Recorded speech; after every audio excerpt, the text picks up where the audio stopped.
Дорогие зрители, на протяжении нескольких дней вы оставляли свои вопросы к игрокам в наших социальных сетях. И как мы и обещали, мы собрали все вопросы в кучку, и сегодня игроки будут отвечать на самые интересные вопросы. Итак, вопрос прислал нам Михаил Пикин. Как команда проводит время вне тренировок? И часто ли проводят это время вместе? И как этому способствует хвост? Как команда проводит время вне тренировок? Ну, будучи на буткемпе, мы в основном играем, даже когда не тренируемся, то играем по отдельности. Вот, я там или занимаюсь своими делами, или смотрю, как они, собственно, этими же делами занимаются. Периодически мы собираемся на прогулки, на там, катание на велосипедах, просто чтобы развеяться, проветрить мысли. Ну и, по сути, там в основном всегда тоже идут разговоры только лишь о доте, потому что, ну, сейчас пока мы 8 или 9 дней вместе всего, и людям не терпится прям вот поиграть в доту и научиться. Все горят желанием добиться каких-то результатов, поэтому очень много внимания мы уделяем конкретно доте. Вот. Вчера собирались на шашлычки, то есть наш менеджер приготовил нам шашлычки, мы сели все вместе, покушали, поболтали. Ну, вот там чуть-чуть узнаем друг о друге и, ну, вот, собственно, так и проводим. Да, большинство времени играем, помимо этого, ну, на всякие активитис, там, на велосипедах покататься, к речке сходить. То есть, собственно, заняться у нас тут не то чтобы много было бы чем.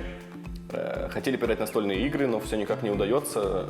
Все ребята поднимают свой скилл, в доту играют ежедневно. Ну и молодцы, я их поощряю, но при этом иногда все-таки вывожу их на улицу, чтобы не теряли присутствие реальности. Юрий Семыкин прислал сообщение. Здравствуй, моя любимая команда. Как Крестовая справляется с такой вложенной ответственностью?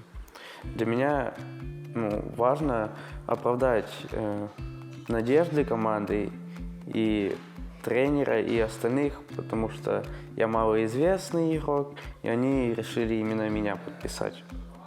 Димас Нечкин прислал нам второй вопрос. Скоро новый патч. Планируете ли вы сразу после выхода нового патча буткемп или же будете тренироваться онлайн? Скорее всего, буткемп, потому что, во-первых, скоро это понятие растяжимое.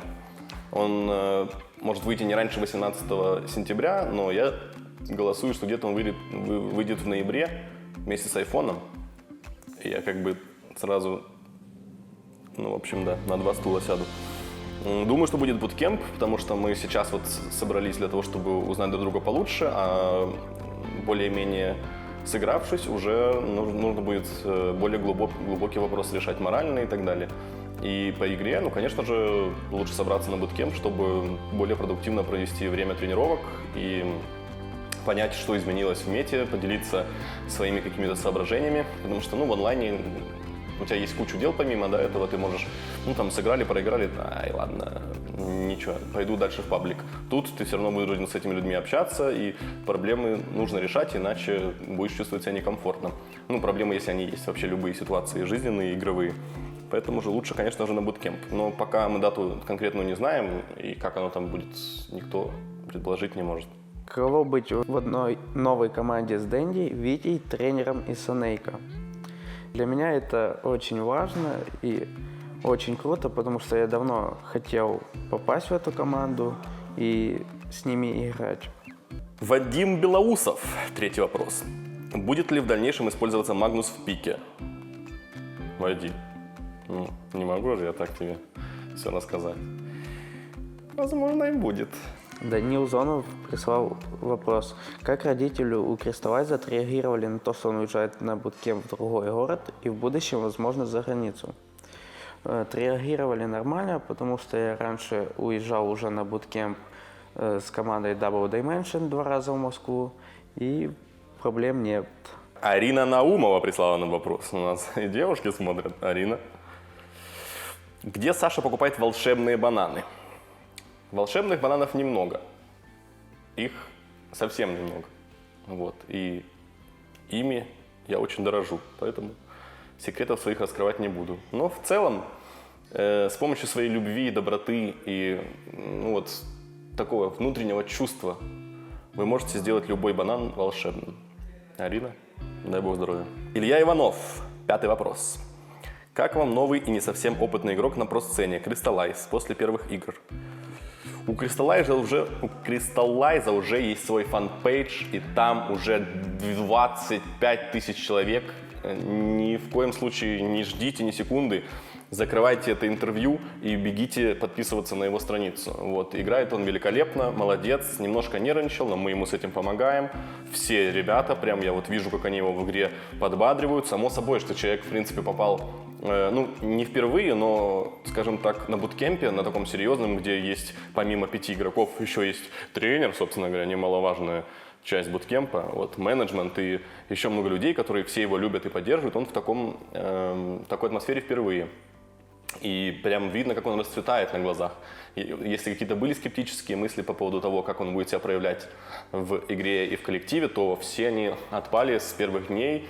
Вообще, Влад большой молодец, респект ему, думаю, что все у него получится.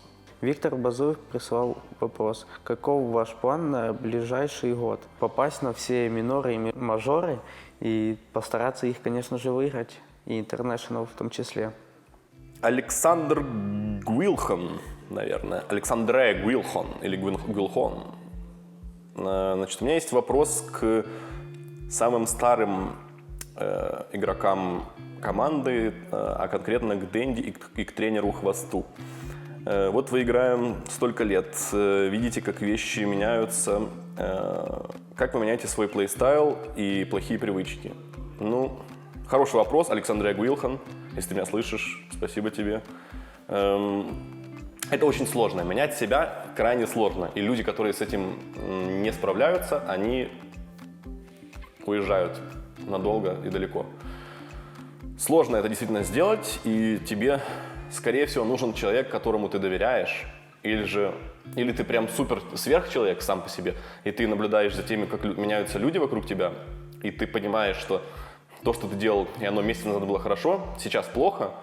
Если ты это прям сразу видишь, то это очень крутое качество, и хотел бы я им обладать. И, наверное, еще 99% осознанно или неосознанно рады были бы такому качеству. К сожалению, не всегда можно видеть свои ошибки, и в этом-то проблема большинства людей. Вот. Поэтому вот нужно учиться этому, или же чтобы кто-то тебе помогал. Человек извне, вот для как раз дотеров это очень важно. И когда все вместе вы придете к нему и скажете: ну вот, ты уже хватит фармить свой лес, иди на топ Гангай. И он такой: да, Эврика, наконец-то я понял. И пошел на топ гангать. То есть это я привел элементарный пример, а их очень много. И то есть это все нарабатывается со временем. И после череды ошибок, скорее всего, ты понимаешь, что это действие уже не такое хорошее, как оно было раньше. Стоит начать пользоваться другим, или же прислушиваться к людям, которые тебя окружают, или же к игрокам, которые делают что-то лучше тебя. Например, к Miracle. Роман Казинский. Когда Крестовайс начнет стримить? С удовольствием буду смотреть его стримы. Стримингом, наверное, я буду уже планировать заниматься, когда приеду с буткемпа. Тогда настрою дома стрим и, может быть, начну. Как сейчас происходит коммуникация? С 2015-го это было самой большой проблемой. Прислал нам Кан Ле, или Ли, но Ли, наверное, Ле. Кан Ле прислал нам этот вопрос.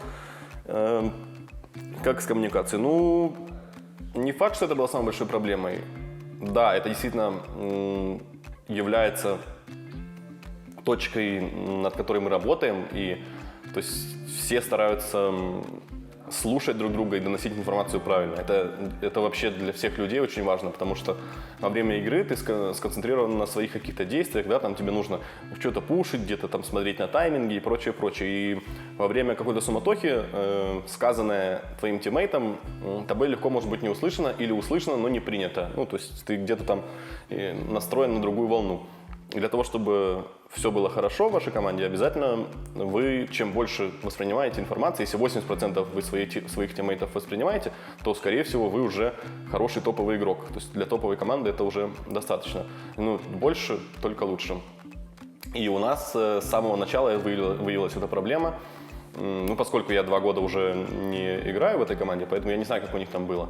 Но вот сейчас я, сидя со стороны в TeamSpeak команды, я слушал, как они разговаривают, и то есть какая информация доносится, какая нет. Потом я записывал эти все моменты, мы их обсуждали, и я говорил об этом ребятам, и с течением времени все менялось. То есть не могу сказать, что это прям все сразу же пофиксилось, и моментально мы стали гениальной командой, нет, но что-то осталось до сих пор, то есть в меньшей степени этому как-то я помог.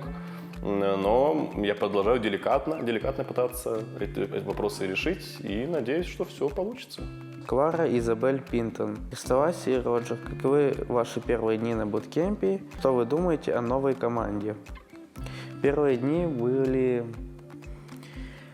сложными лично для меня, потому что я впервые на таком уровне играю и не знал, как себя вести. Что вы думаете о новой команде? Ну, я всегда мечтал играть в ней, и думаю, у нас все получится. Иоаннис. Я когда увидел Иоаннис, я подумал, что это Эдвард прислал. Ну нет. Где ты открыл Кристаллайза? Не то чтобы прям вот я его открыл, но по сути я знал, кто такой игрок. Он играл за Флая когда-то давным-давно, а может быть не так давным-давно, в команде Double Dimension, если я не ошибаюсь. И мы тогда против них тренировались. И я вот смотрел, что парень хорошо играет. Потом я спросил у Флая, потому что он мой друг, наверное. Он скажет, что точно друг, но я еще сомневаюсь, колеблюсь. И он сказал мне, что ну вот мы там с ним расстались, потому что всякие разные причины. Но я привык уже на мнение других людей особо не полагаться и на их какие-то высказывания по поводу, и решил проверить все сам.